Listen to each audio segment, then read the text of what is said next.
Well, as we continue to crisscross around the country, KZN next, ahead of tomorrow's planned shutdown. What are the plans there? What has been put into place? Well, the police minister visiting several areas around that province yesterday, taking a look at the readiness. Senior reporter Dasen Thathiah also on the ground for us, keeping a very keen eye, as he always does, on all things ahead of tomorrow. Hello to you, Dasen. I see police behind you as well. Give us a sense of where you are and what's the concerns for tomorrow and what's the plans look like. Well, Gareth, we are in KwaZulu at the moment, just across the road from where the KwaZulu hostel is. This is one of the communities that we are visiting. We're also looking at other neighborhoods as well. And the reason we're doing this is we've been engaging with some of these community structures like the CPFs, other community-based crime-fighting initiatives that exist. Because there seems to be a sense, and I've been picking this up for the past week, that there's a high level of preparedness ahead of tomorrow's protest. And this is because there's been a fear here, particularly in KwaZulu-Natal, that things could get ugly. Police have also acknowledged this. They had a media briefing a few days ago, and they were saying that they felt the need to reassure the public because of the violent history of KwaZulu-Natal, especially with the July unrest. So as a result of that, they did say that there would be extra deployments of police officers. You did see the police minister here this weekend. There are 18,000 police officers that will already be operating. In addition to that, there are volunteers that have been added. So they're saying that they are ready. And beyond that, you also have then these community structures that I'm talking about who are saying, look, we are in support of any type of peaceful protest, but at the same time, we don't want to be caught in a situation where any community or any person could come under attack, where roads are blocked, for example, and basically any type of damage or any type of further damage to the economy is seen. And that's the sense that we are getting. In fact, my guest has just joined me now, Dasen Thathiah, who's with the CPF here in KwaZulu. Dasen, thank you so much for joining me. I was talking about the role that communities are playing in helping police, or rather in working with police to ensure that tomorrow is nothing more than a peaceful protest. Okay, thank you for having me. Yes, we are working with the SAPS and the law enforcement, CPF, and the other stakeholder that's working with structures with safe. And we want community to tell them that we are here on board and everything is be okay because we are here as volunteers. Yes. What's the sense in the community? I mean, you engage with a lot of your neighbors here.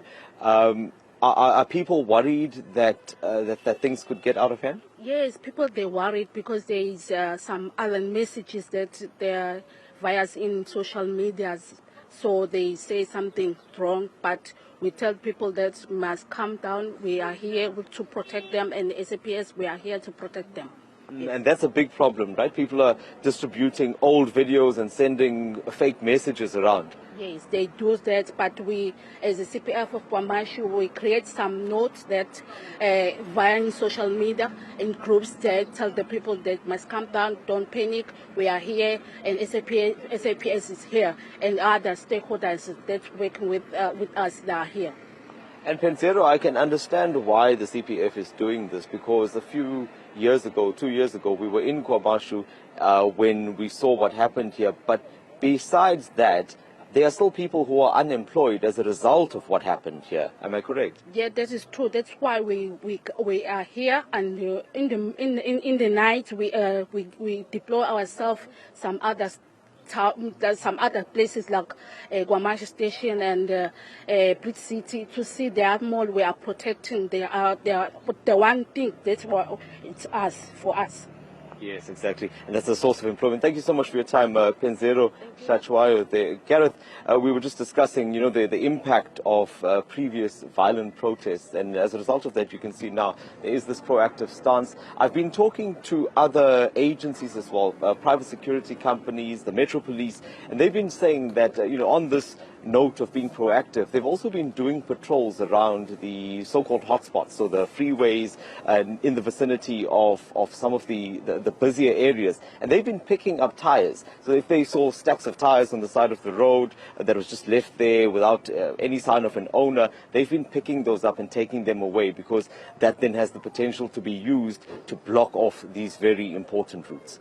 Yeah, and Dasen, as I say goodbye to you in just a moment, one of the other concerns, apart, and you were quite right to ask the question around social media and fake messages, I've seen those as well, even those protests that you were covering from a helicopter from all those years ago. I saw someone having changed the text of a tweet saying this was happening at a shopping centre from the footage you were in from all those years ago. So that's the danger of social media. Where I was going with this, so as I say goodbye to you, businesses in the area, are you hearing that people, just for the sake of safety, are going to shut down tomorrow, or do they think that they're going to be going business as normal?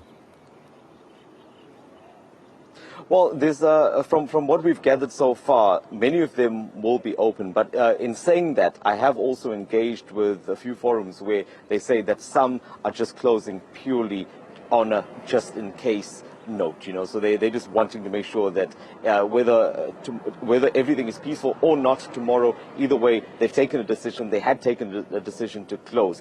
But here in the area, in engaging with the community, they say that most of the businesses will be operating. I've just seen as well the breaking news. Just a last thought from you, Dasen. The breaking news, bottom of our screen, in case you just joined us here, President Ramaphosa has now notified the Speaker of Parliament that over 3,400 SANDF members, so the army, if you will, are going to be deployed from the 17th of March, so we're backdating a couple of days, to the 17th of April. Where you are now, I see the boys and girls in blue. Anyone in camo that you've seen ahead of tomorrow? Not just yet, but we are aware of that. Even here, the SAPS says that they do have that support from the SANDF if required. And you'll recall that even in this particular instance, it's always that supportive role that the SANDF plays when it comes to these types of protests, for example. Ultimately, it is the SAPS that is front and center, and they will be deploying their members across the province. But we will be keeping an eye on things, Gareth, though. As I said, this is just one of the neighborhoods that we're at now. We will be taking a look at what the rest of Durban looks like ahead of that protest tomorrow. Yeah, going to be on the ground for us. Our eyes and ears in KZN will be our senior reporter, Dasen Thathiah. Back to him again a little bit later. Once it happens in the province of KwaZulu-Natal, Dasen will know about it first. We'll come back to him a little bit later, I'm sure, in the evening. And, of course, expect rolling coverage tomorrow here on eNCA. All right.